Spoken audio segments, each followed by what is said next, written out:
Hope and faith can move mountains. In deserts too can flow fountains. With this wonderful quote, I welcome you all to the second part of A Letter to God.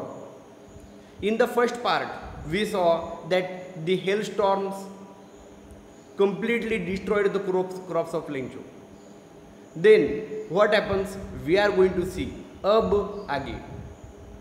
But in the hearts of all who lived in that solitary house in the middle of the valley, there was a single hope: help from God.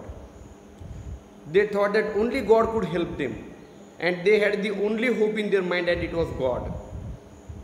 Don't be so upset. Even though this seems like a total loss, remember, no one dies of hunger. That's what they say, no one dies of hunger. They were discussing, the family members of Lencho were discussing amongst themselves who would help them, and they thought only God could help them. All through the night, Lencho thought only of his one hope, the help from God, whose eyes, as he had been instructed, see everything. Even what is deep in one's conscience that is an inner sense, right or of right and wrong. God can see your thoughts. God can see what has happened to you. And Lencho thought that God would have surely seen his bad condition because of the hailstorm. Lencho was an ox of a man, working like an animal in the fields, but still he knew how to ride. Lencho was an ox of a man. An ox of a man, here a metaphor has been used. Metaphor, that is a complete simile. A complete comparison has been done. Lencho worked so very hard that he is compared with an ox or a bull. But he knew how to read and write. The following Sunday, at daybreak, he began to write a letter which he himself would carry to town and place in the mail. It was nothing less than a letter to God. So, Lencho decided to write a letter to God. God, he wrote, if you don't help me, my family and I will go hungry this year. He became so much worried that he wrote to God that if he did not help him, what would happen?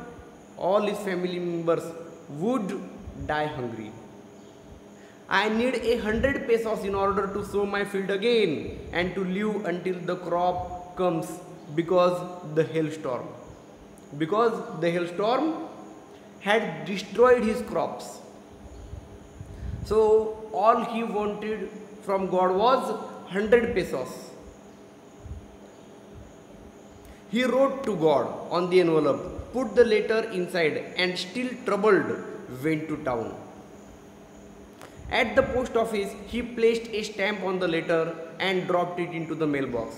And when he went to the post office in town, he wrote on the envelope God, and he pasted the stamp on the letter box, and he dropped it into the letter box.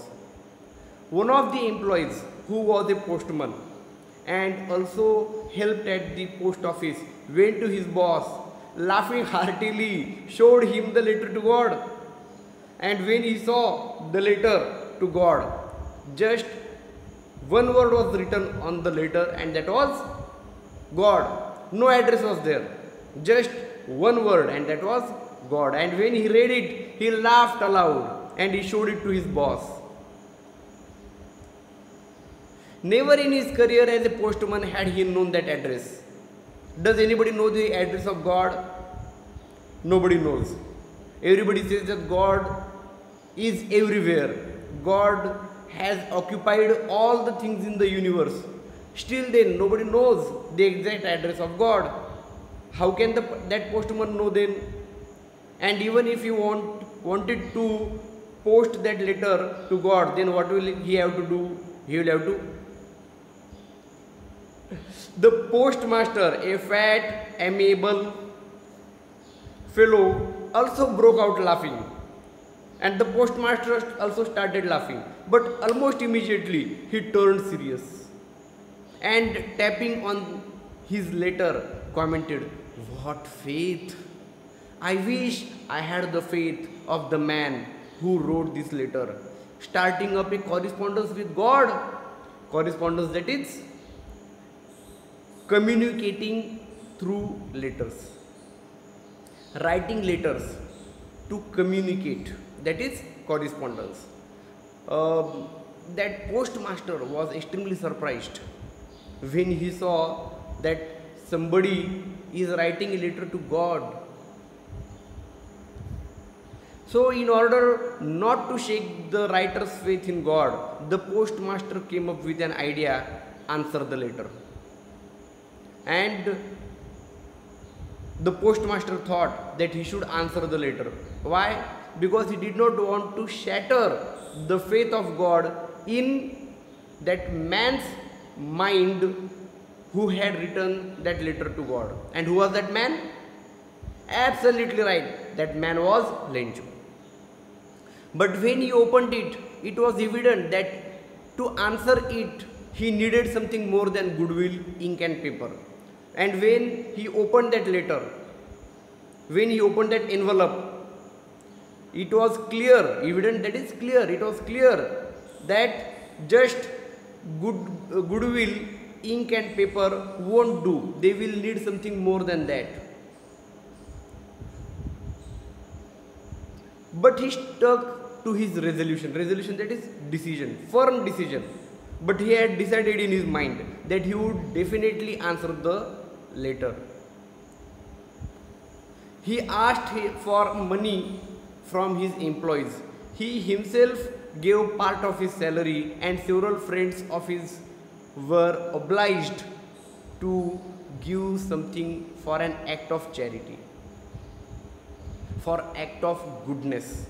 And they decided that they should collect some amount of money. It was impossible for him to gather together the 100 pesos. So he was able to send the farmer only a little more than half.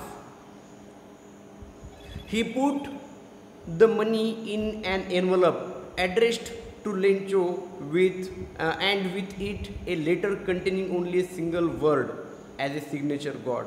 And they collected money.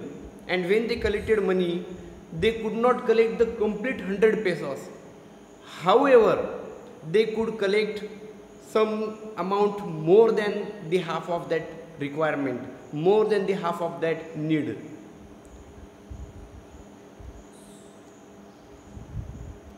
Oral comprehension check. Just 3 questions are there. First one, who or what did Lencho have faith in? What did he do? Second, who read the letter? The third one, what did the postmaster do then? I think you will be able to answer these questions. The following Sunday, Lencho came a bit later than usual. Lencho came a bit earlier than usual to ask if there was a letter for him. It was the postman himself who handed the letter to him, while the postmaster, experiencing the contentment of a man who has performed a good deed, looked on from his office. Contentment, that is happiness, satisfaction. And when you do something good for other people, surely you become happy, surely you become satisfied, because you have done something good, you have done something noble, you have done something great. The postmaster became happy because he had done a wonderful act of helping out Lencho, and he was curious to know what would happen. Lencho showed not the slightest surprise on seeing the money, and when Lencho opened the envelope, money was kept inside the envelope, and when he saw that money, he was not at all surprised. Such was his confidence. It means he was sure that God would definitely help him. But he became angry when he counted the money. Why do you think he became angry?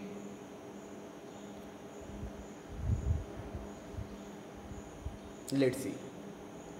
God could not have made a mistake, nor could he have denied Lencho what he had requested. So, do you think God can make a mistake? No. Lencho also thought the same thing, that God would not commit any mistake. Secondly, he also thought that God did not have courage to say no to Lencho. Then what happened?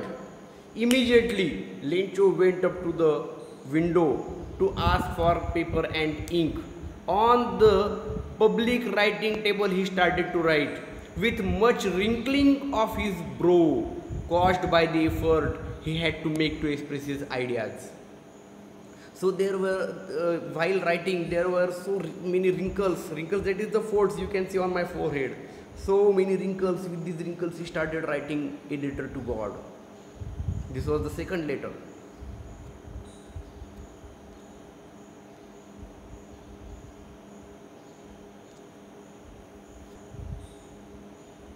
When he finished, he went to the window to buy a stamp which he licked and then affixed to the envelope with a blow of fist. He wrote the another letter to God. You can see in the picture how he gives that letter to the post office employee. The moment the letter fell into the mailbox, the postmaster went to open it.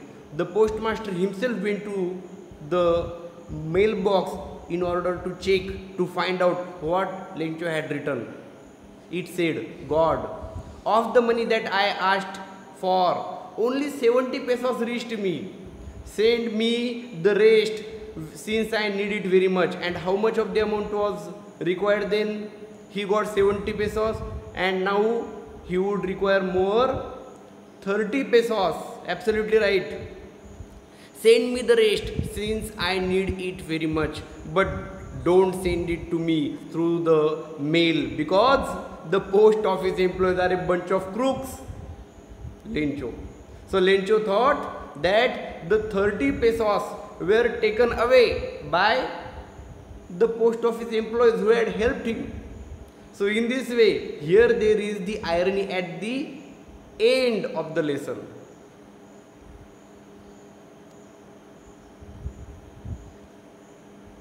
Hope you have enjoyed and understood the lesson. Oral comprehension check. Was Lencho surprised to find a letter for him with money in it? What made him angry? Then there are some questions in thinking about the text. Why does Lencho have, who does Lencho have complete faith in? Which sentence in the story tell